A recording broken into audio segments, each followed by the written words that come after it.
उत्तर प्रदेश की राजनीति हर दिन एक नया मोड़ ले रही है। जहां समाजवादी पार्टी ने बीते दिनों दादरी में एक विशाल जनसभा करके अपने 2027 का आगाज कर दिया है, वहीं दूसरी तरफ दूसरी पार्टियां भी इस भागदौड़ में लगी हुई हैं। आज हम पहुंचे हैं मोदीनगर में मोदीनगर विधानसभा अध्यक्ष देवव्रत धामा जी के पास। इनसे जानेंगे 2027 के बारे में, सवाल करेंगे ढेर सारे, इनसे पूछेंगे इनकी तैयारियां कैसी हैं। तो चलिए शुरू करते हैं बातों का सिलसिला। स्वागत है आपका जी। बहुत बहुत धन्यवाद। कैसे हैं आप? अच्छे हैं, अच्छे हैं, आश्वस्त है, कॉन्फिडेंट है। वो लग भी रहा है, आप कॉन्फिडेंट है, लग भी रहा है। एक सवाल है मेरा आपसे धामा जी। समाजवादी पार्टी 2027 में क्या यूपी में जो बीजेपी का विजय रथ चला रहा है 2017 से, क्या उसको रोक पाएगी? निसंदेह 2027 में जैसे हमारे अध्यक्ष जी ने कहा, हम लगभग 350 सीट जीत रहे हैं। 350 सीट? 350 सीट जीत रहे हैं। किस तरह से, थोड़ा सा इस पर रोशनी डालिए। देखिए पत्रकार बंधु, जैसे 2024 में दलित भाई हमारे साथ जुड़े जी, पूर्ण रूप से दलित जितना आज तक समाजवादी से नहीं जुड़ा, इकट्ठा बसपा के अलावा इतना कहीं नहीं गया, उतना इस बार हमें मिलेगा। क्या 2027 में जो दलित आप कह रहे हैं 2024 में जुड़ा है, वो 2027 में लगातार आपके साथ रहेगा? जुड़ा हुआ है और रोज ज्वाइनिंग आ रही है। अच्छा। और मैं इतने प्रोग्राम नहीं दे पा रहा जितनी डिमांड आ रही है दलितों में से, खास तौर से। अच्छा अच्छा, सच बता रहा हूँ। अच्छा अच्छा अच्छा। और मेरी कमेटी में सबसे ज्यादा दलित हैं। और दलित इस समय जितने एनर्जेटिक मुस्लिम है, जितने उत्साहित, उससे ज्यादा दलित है आज के टाइम में। तो समाजवादी का कारवां इस बार पूरी तरह से तैयार है, पूरी तरह से तैयार है, बढ़ रहा है। हमारी तैयारी हो चुकी है और हम लगातार जनता के बीच में जा रहे हैं।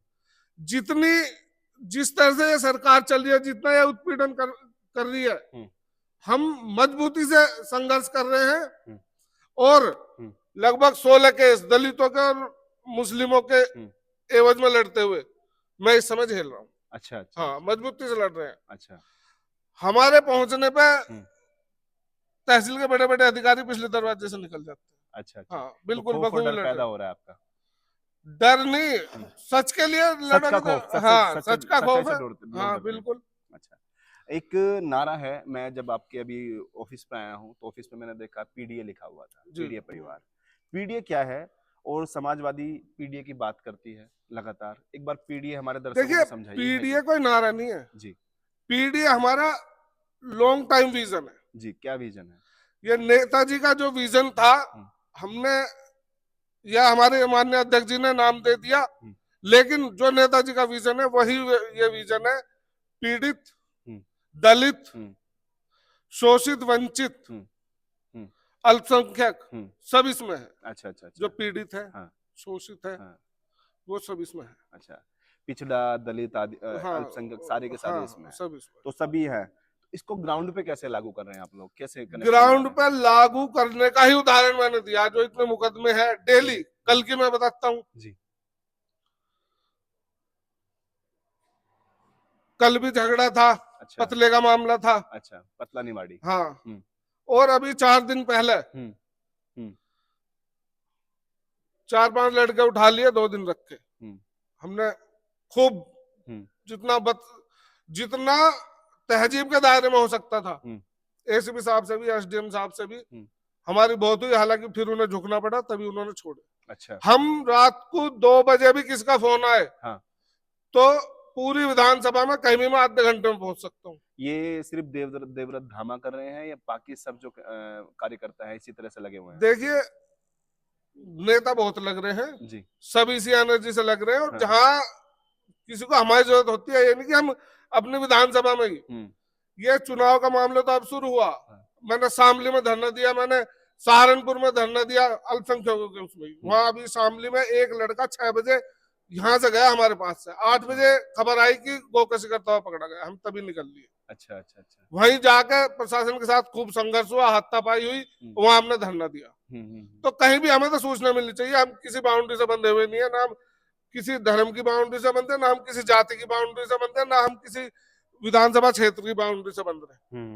जहां से भी खबर आ रही है, हम मेरी यही उद्देश्य है, एकमात्र उद्देश्य, कि जो हमारे अल्पसंख्यक भाई हैं, दलित भाई हैं, वो ये महसूस ना करें अल्पसंख्यक बोले तो मुसलमान नहीं, मुसलमान है यहाँ पर 3000 हमारे क्रिश्चियन है, सिख भाई हैं, सभी हाँ सभी साथ हैं। हाँ नहीं, दरअसल सभी साथ हैं।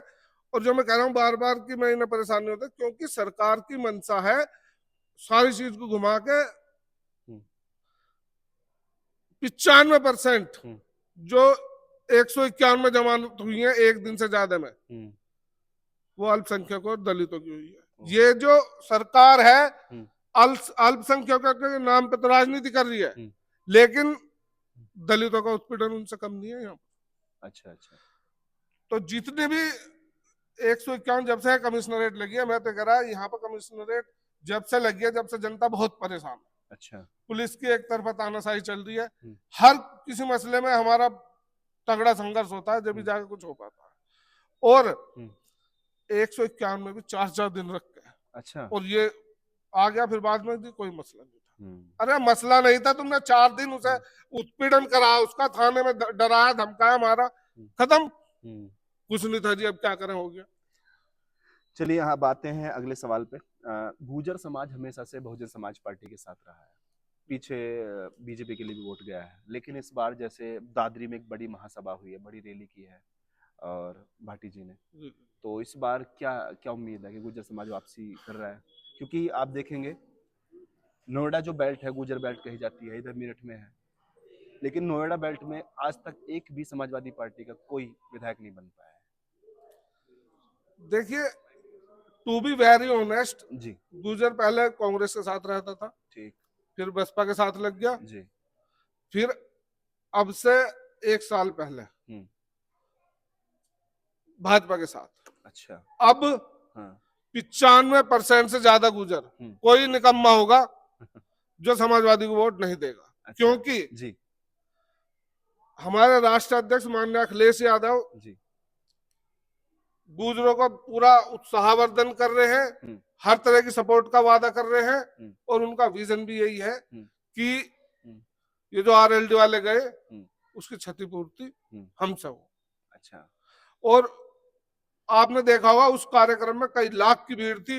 मैं कहता हूं जितने उससे एक दिन पहले मोदी जी का प्रोग्राम हुआ, जितने उस कार्यक्रम में मोदी के में आदमी थे, उतने तो हमारे मंच के पीछे खड़े थे। लेकिन अफवाह उड़ाई कि सिर्फ 3-4 हजार आदमी थे। मैं बताता हूँ, हाँ मैं मेरे आंखों के सामने की बात है, मैं बता रहा हूँ। प्रोग्राम अध्यक्ष जी का आने का टाइम था 1 बजे दे रखा था, 1 बजे का मतलब 2 बजे। 9 बजे हम लगा भाई हम पहुंचे तैयारी थोड़ा सा जायजा लेने, तब खड़े 3-4 पत्रकार। अच्छा। प्रोग्राम में जी देख लो कुर्सी खाली। हाँ। फिर मैंने वो टाइट लिए। हाँ। अबे 4 घंटे पहले तो कुर्सी खाली रहेंगे, भरी रहेंगी। अच्छा। ये रात से ही वहां के बैठ जाते। ऐसा कुछ नहीं है, कई लाख आदमी तो वीडियो है। मैं कह रहा हूँ जितने इनके बड़े से बड़े प्रोग्राम में जनता आती उससे ज्यादा तो महिलाएं थी। अच्छा। हाँ, उनने गुजरियों के उनने दिखाई दे रहे थे। अच्छा अच्छा। हाँ, देखो रुआ खड़ा हो जाए, इतनी भीड़। हाँ। महिलाओं की इतनी भीड़ मैंने इससे पहले किसी प्रोग्राम में अपनी पार्टी के में भी नहीं देखी जितनी वहां थी। अच्छा। गुज्जर पूर्ण रूप से, हाँ। मैंने बताया ना 95% गुज्जर हमारे साथ। गुज्जर या पूरे उत्तर प्रदेश, पश्चिमी उत्तर प्रदेश से गुज्जर? देखिए, क्योंकि नोएडा में प्रोग्राम था। हाँ। सबसे ज्यादा तो नोएडा के आदमी थे। हाँ। और गाजियाबाद से बड़ी संख्या में गए।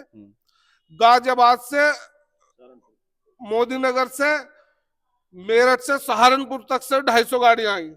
अतुल प्रधान भी गाड़ी ले गए उनके बाद। हाँ, अतुल प्रधान जी गाड़ी लेके, सब नेता लेकर आए। अच्छा। कोई भी नेता ऐसा नहीं जिसने मेहनत ना करी हो। वो तो ये है, भाटी जी उसका संचालन कर रहे थे, भाटी जी ने मैनेजमेंट किया, भाटी जी 6 महीने से मेहनत कर रहे थे। बाकी हर नेता ने इसमें बढ़ चढ़ के हिस्सा लिया।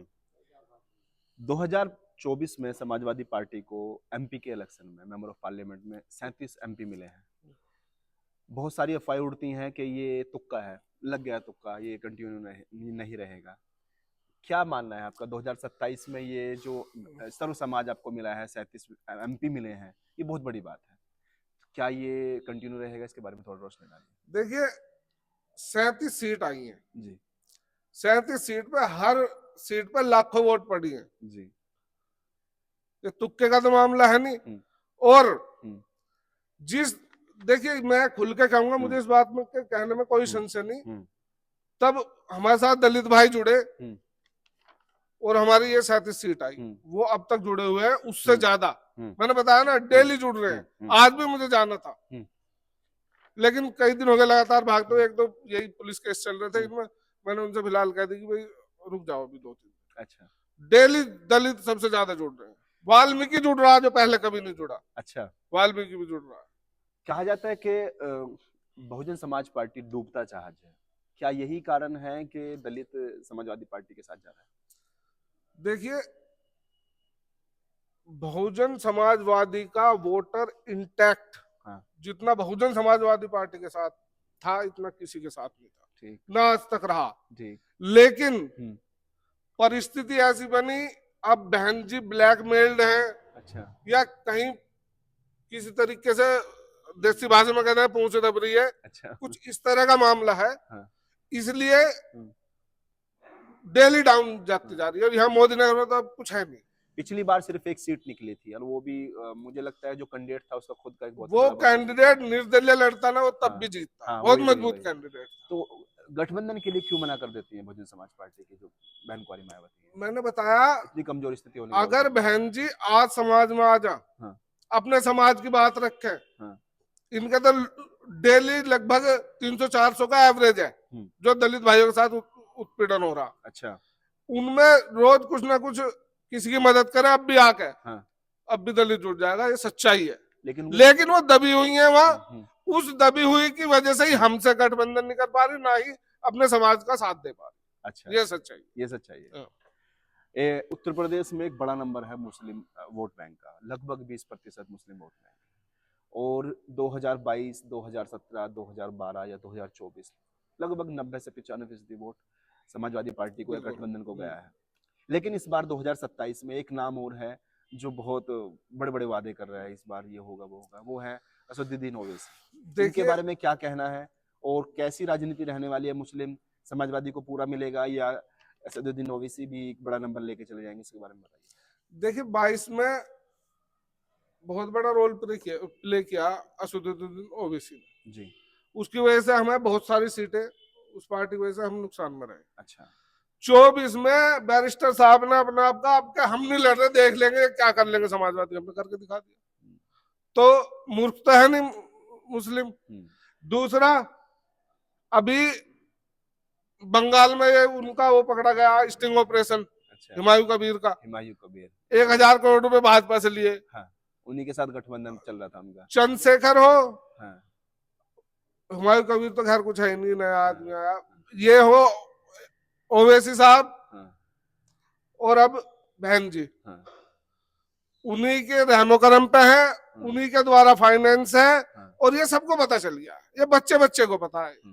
तो अब कोई रोल नहीं है, वो अब नुकसान नहीं कर पाएंगे। लेकिन पिछली बार वो 2022 में इलेक्शन लड़े, एक भी सीट नहीं जीत पाए, और कोई भी सीट ऐसी नहीं है जिसपे वो दूसरे नंबर पे भी रहे हो।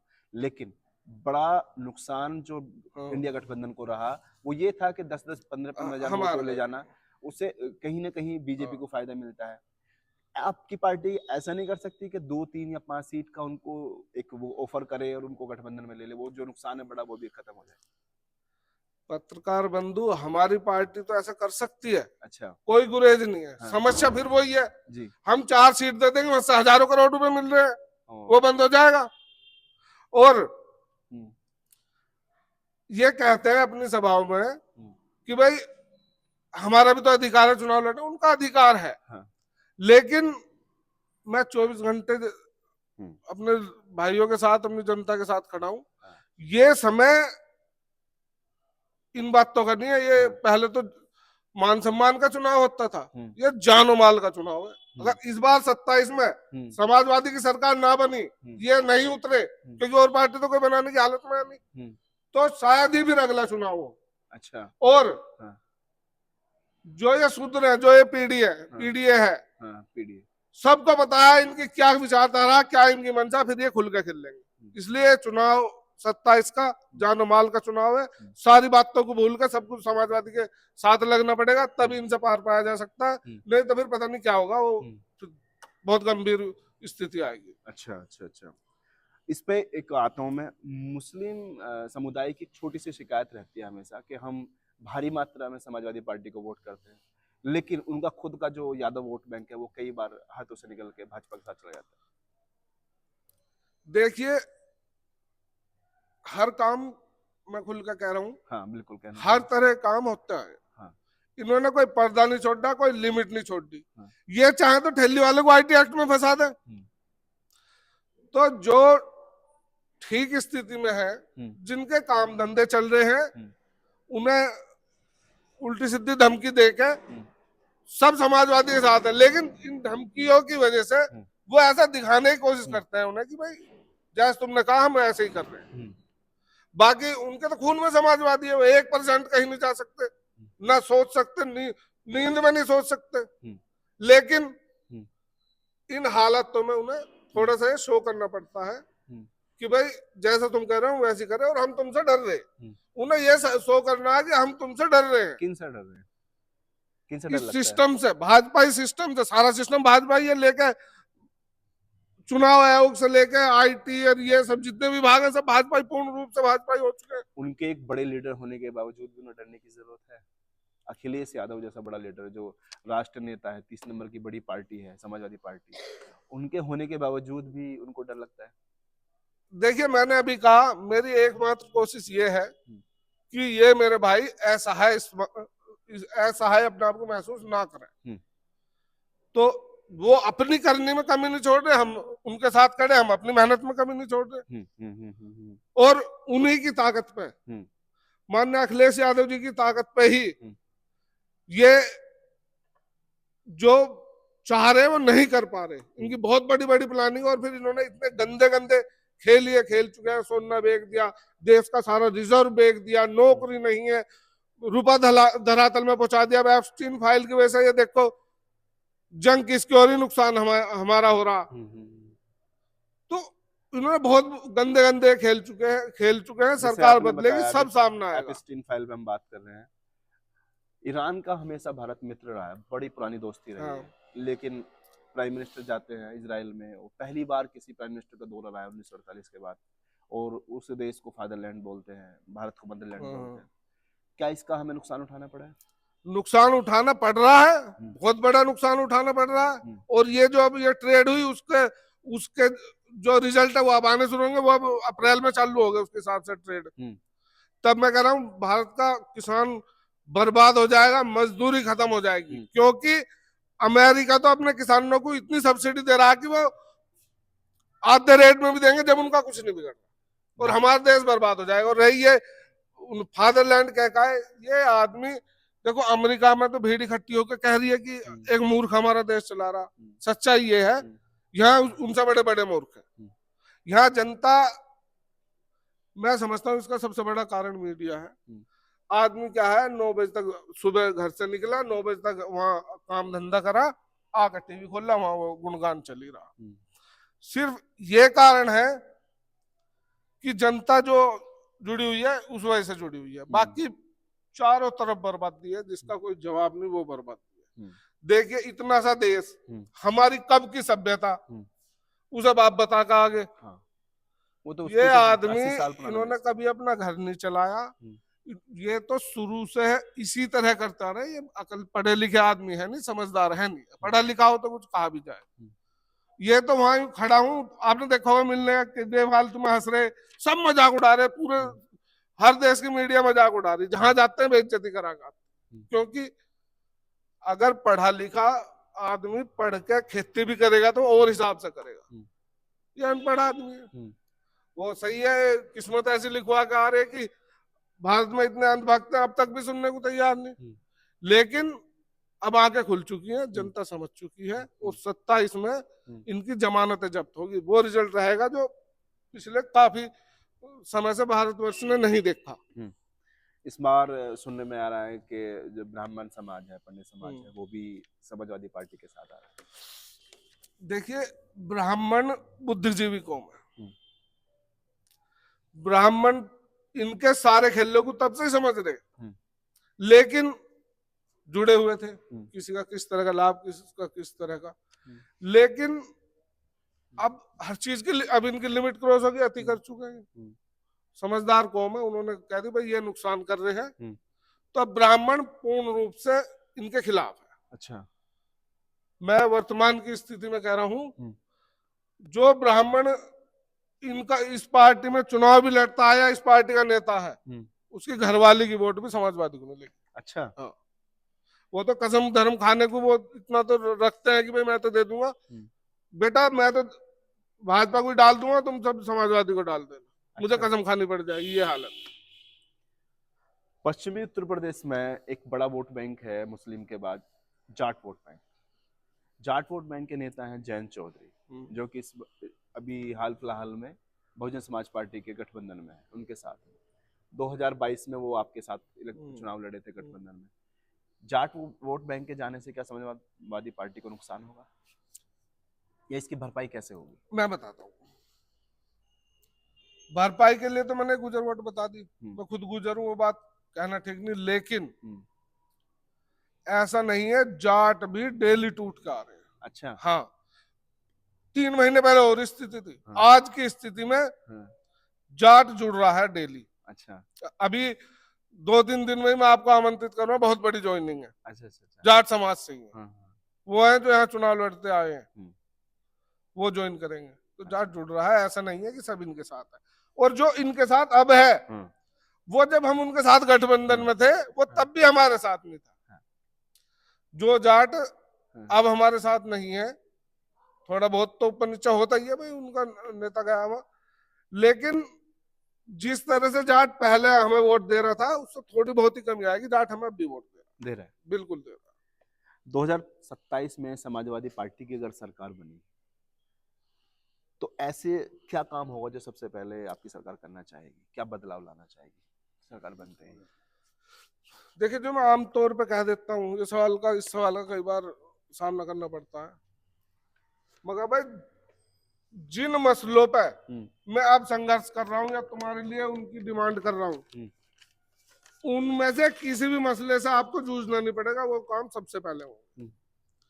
हमारी पार्टी समाजवादी पार्टी वो पार्टी है जिसने नारा दिया काम बोलता है, क्योंकि काम किया है। जितने काम और सब जगह छोड़ दो, जहां हम बैठे मोदी नगर की बात कर रहा हूँ, जितने काम हमने 12 से 17 तक करे, ये 37 तक भी रह जाओ ना तब नहीं कर सकते। अच्छा, हाँ, ये काम की तो बात ही नहीं होती, कोई मतलब ही नहीं। किसी भी चुनाव में भाजपा कोई नेता काम के नाम पे वोट मांग रहा हो, ऐसा मैंने तो देखा नहीं, है ही नहीं कुछ। ये और यही काम की, देखो हमारी पार्टी मजदूरों की, किसानों की पार्टी है। जितने भी ये किसानों के मसले हैं, इन पर काम किया जाएगा। और मोदी नगर में मजदूरों का शहर है, बड़े बड़े मिल थे यहाँ, अब मजदूरों की स्थिति खराब है, उनके भी 1-2 मसले हैं। मैं जनाधिकार मोर्चे का संयोजक भी हूँ, उसमें 7-8 संगठन जुड़े हुए हैं हमारे संयुक्त मोर्चे में। तो ये मकानों का चल रहा है, इनकी तो बहुत गंदी नियत है। अच्छा, जितने भी पट्टे पिछली सरकारों ने दिए थे, इन्होंने सब छीन दिए। जिस प्रक्रिया से ये सरकार बनी, उसी प्रक्रिया से वो सरकार बनी थी। वो गरीबों को देती थी, ये गरीबों से छीन रहे। ये 26 कॉलोनियां हैं, इन कॉलोनियों की बात करनी भी जरूरी है कि एक तो मैं इनके लिए संघर्ष कर रहा हूँ, फिर वो भी तो भाई बात रखनी चाहिए। इन्हें बेचने की तैयारी चल रही है। अच्छा, और समाजवादी पार्टी लगातार संघर्ष कर रही है। मेरी राष्ट्रीय अध्यक्ष अखिलेश यादव जी से भी बात हुई थी इन मकानों के संबंध में। 26 कॉलोनी है और इनमें लगभग 50,000 आदमी जुड़ा हुआ है, इनकी हमारी चल रही है। और इस बारे में अध्यक्ष जी से बात हुई कि यही है कि चलो सरकार आएगी, फिर इसे देखते हैं। हाँ, अभी मेरठ में शास्त्री नगर में चल रही है सील, आपको पता है, इसके बारे में थोड़ा रोशनी डालिए, क्या मसला है, क्या चल रहा है वहां पे? देखिए, कोई भी सरकार हो, किसी भी मुल्क की सरकार हो, उसमें संवेदनाएं होनी चाहिए जी। उन्हें पीड़ितों की पीड़ा से थोड़ी बहुत पीड़ा जरूर महसूस होनी चाहिए। बड़े बनिए वहां के जो 2012 में भी इसी तरह के ऑर्डर आए थे, यही प्रकरण था। अच्छा, अध्यक्ष जी ने हमारे ने मना कर दिया, नहीं जमीन का चार्ज थोड़ी डलेगा, इतने आदमी से पेट पल रहा है इनका, करने दो। लेकिन इन्हें तो चाहिए, इन्होंने सब बर्बादी कर दी, तोड़ ताड़ दिया सब। बुलडोज इनका सबसे फेवरेट खिलौना बुलडोजर है। हमारे यहाँ परसों रात एक मस्जिद तोड़ दी बिना किसी बात के। अच्छा। कोई आदेश नहीं, कोई नोटिस नहीं। सिर्फ क्यों? ये जो नफरती संगठन है ये उछल कूद कर रहे थे, वो तोड़ दी। तो इन्हें तोड़ने में ये नहीं, पहले होता था कि अरे यार वहां तो मकान तोड़ दिया, वहां तो कॉलोनी तोड़ दी। अब ये कोई बड़ा समाचार नहीं है, इनका तो यही काम तोड़ फोड़ की राजनीति का। लेकिन इस तरह से जितनों का भी मैं इस लाइन से हटकर जनता से वादे कर रहा हूँ, जिस जिसका नुकसान हुआ, जैसा हुआ, ये मेरठ की जनता सबकी भरपाई हमारी पार्टी करेगी। सिर्फ मेरठ के लिए या पूरे उत्तर प्रदेश? पूरे उत्तर प्रदेश। मैंने भी मस्जिद का वो लिया। हाँ। सरकार बनेगी उस काम को कराया जाएगा। और जो बुलडोज में अभी 42 पट्टे थे बिशोककर गांव में, 42 में से 27 विधवाएं थी, कोई जरिया नहीं था, पट्टे छीन लिए, मशीन चला दिया। अब वो इतनी बुरी हालत में है जिसका कोई जवाब नहीं। अच्छा। कोई सुनने वाला नहीं है। बड़े बड़े केस में बड़े बड़े अधिकारी, एसीपी, डीसीपी, एसडीएम जैसे भी, मुझे मेरे पे दबाव है ऊपर का। अरे दबाव क्या आसमान से है? कहां से दबाव है? उस आदमी को बताओ जिसका दबाव है, उसका जवाब नहीं उन्हें। अच्छा। पता नहीं किसका दबाव है। किसी भी छात्र हुए, शिक्षक हुए, बुनकर हुए, किसान हुए, मजदूर हुए, दलित हुए, पिछड़े हुए, किसी तबके के लिए इनकी एक भी योजना ऐसी नहीं जो किसी के आज तक लाभ करा हो जब से ये आए। सिवाय परेशान करने के इन्होंने अब तक कुछ नहीं करा। आप बताओ कोई भी इनसे खुश हो? स्कूल 1 लाख से ज्यादा स्कूल, 1 लाख से ज्यादा स्कूल बंद करवा दिए, लाखों नए ठेके खोल दिए, शराब ठेके लगातार खुले जा रहे हैं, लगातार खुल रहे हैं। अब वहां पे राम मंदिर वाला जो रास्ता, वहां बताओ 7 किलोमीटर में 150 ठेके हैं मंदिर के पास। तो ये देखो, धर्म तो ये सिर्फ राजनीति का है। मैं कह रहा हूं इनसे बड़ा धर्मी कोई है नहीं। और मुस्लिमों पर राजनीति कर रहे हैं, इन्हें मुस्लिमों से भी कोई लेना देना नहीं। इन्हें तो 4 इधर से मर जावे, 4 इधर से मर जाए, और इनकी राजनीतिक रोटी सीखती रहे, इन्हें तो ये चाहिए। आखिरी सवाल, देवव्रत धामा 2027 में इलेक्शन लड़ेंगे? अगर लड़ेंगे तो कौन से सीट से लड़ेंगे? देखिए, मैंने अभी बताया, हम किसी बाउंड्री से नहीं बंधे। तो जहां से भी अध्यक्ष टिकट देंगे वहां से लड़ लेंगे। और यहाँ से मोदी नगर से समाजवादी पार्टी की हालत ठीक नहीं रहेगी। हाँ बिल्कुल। अब पिछले काफी समय से मैं अध्यक्ष हूँ, मैं यहाँ मेहनत कर रहा हूँ। मेरा अपना मानना यह है कि मैं यहीं से लड़ूं, तभी पता चलेगा मैंने किया क्या है यहाँ इतने समय। तो मोदी नगर से लड़ेंगे। यहाँ से हमारा आज तक कोई नहीं जीता, पहली बार समाजवादी को मैं जीत के लेकर आऊंगा। बहुत बढ़िया, अगर टिकट मिलता है। बहुत बहुत शुभकामनाएं। और अध्यक्ष जी बार इस चीज, अभी हमें इस चीज की अथॉरिटी नहीं है कि टिकट हमें मिल रहा है, किसी को मिल रहा है, कैसा ये है कि हाँ टिकट मांग रहे हैं हम। मिलता है तो निश्चित तौर पर 90% दलित, 90%, 100% मुसलमान, एक गुज्जर बच्चा। कितनी वोट है गुजरों की सीट पर? गुजरों की यहाँ पर लगभग 24,500 वोट, सब साथ है। और जब हम समाज में जा रहे हैं, समाज के लिए काम कर रहे हैं, हम जाति बिरादरी देख कर नहीं कर रहे। हाँ, बिल्कुल सही बात। मेरी कमेटी में भी सबसे कम गुज्जर है। तो जिनकी हम मदद कर रहे हैं, ऐसा नहीं है मैं कोई रोजगार नहीं, हम यहाँ कॉलेज में बैठे हैं, ऑफिस में बैठे हैं, हम मेरा कोई लेना देना नहीं। कभी साल 6 महीने में एक आध बार जैसा आ जाएगा, इसी तरीके से आ जाता हूँ कभी घूमने। कोई मैं व्यापार नहीं कर रहा, कोई मैंने रोजगार नहीं करा। मैं 2 MSc हैं, MBA हूँ, PhD की थीसिस जमा नहीं हुई, LLB, सब एक दिन नौकरी नहीं करी पूर्ण रूप से। जिस दिन कॉलेज में एडमिशन लिया उससे 1 हफ्ते पहले से मैं राजनीति कर रहा हूँ। अच्छा। हाँ, छात्र राजनीति। हाँ, छात्र राजनीति से शुरू हुआ, जब से मदद करता आ रहा हूँ। और मेरा अपना बिहेवियर, मेरा अपना एटीट्यूड, ये पर्सनालिटी ट्रेट्स होती हैं ऐसी है, अगर 2 आदमी लड़ रहे हैं, उनमें से जो गरीब है उसकी तरफ से कूद दूंगा, फिर चाहे उसके साथ मैं भी पिट जाऊं। तो मदद करते आ रहे हैं, वो सबकी अकाउंटेबिलिटी है, तो वो सब काम आएगा चुनाव में। आपको किसी ने बताया कि आप अतुल प्रधान जैसे दिखते हैं, आपकी पर्सनैलिटी अतुल प्रधान जैसी है? पिछले चुनाव में 22 में, पिछले चुनाव में 22 में मैं था सरदने में, तो कई बार होता क्या था, यहाँ प्रोग्राम चल रहा लगातार एक दिन में 26-26, 30-30 प्रोग्राम लगे, तो प्रधान जी ने शुरू में 1-2 दिन हम वहां अगले में पहुंचो, हम पहुंचे, वहां स्वागत हो गया, पीछे से बुला रहे, सब काम हमारे साथ हो गया, फिर प्रधान जी ने तुम मेरे साथ ही चलोगे। तो ये है पर्सनैलिटी। हाँ। कुछ और कहना चाहें हमारे लिए? आप यहाँ आए, आपका बहुत बहुत धन्यवाद। और जो बातें मैंने कही हैं, रात के 2:30 बजे एक वाक्य ऐसा हुआ, कल छीने में पुलिस थी। अच्छा। ये क्या है, इन्हें कहीं से अवशेष मिल जाएगा तो उन अवशेष को कई बार इस्तेमाल कर रहे हैं, अब यहाँ फेंक दिया, फिर वहां फेंक दिया, फिर वहां फेंक दिया। अच्छा। रात के 1:30 बजे कम से कम 50 पुलिस वाले थे, मैं एक लड़का और है, मैं और दिनों पहुंचे, घुसते ही पुलिस अपना आप बाहर निकल गया। तो यार ये बदतमीज है, निकलो मुझसे। वहाँ एकदम सूचना एसीपी सब थे, बड़े बड़े अधिकारी वहां थे। तो हम यही है, जनता के लिए लड़ रहे हैं, हमें क्या मिले वो बात की बात है।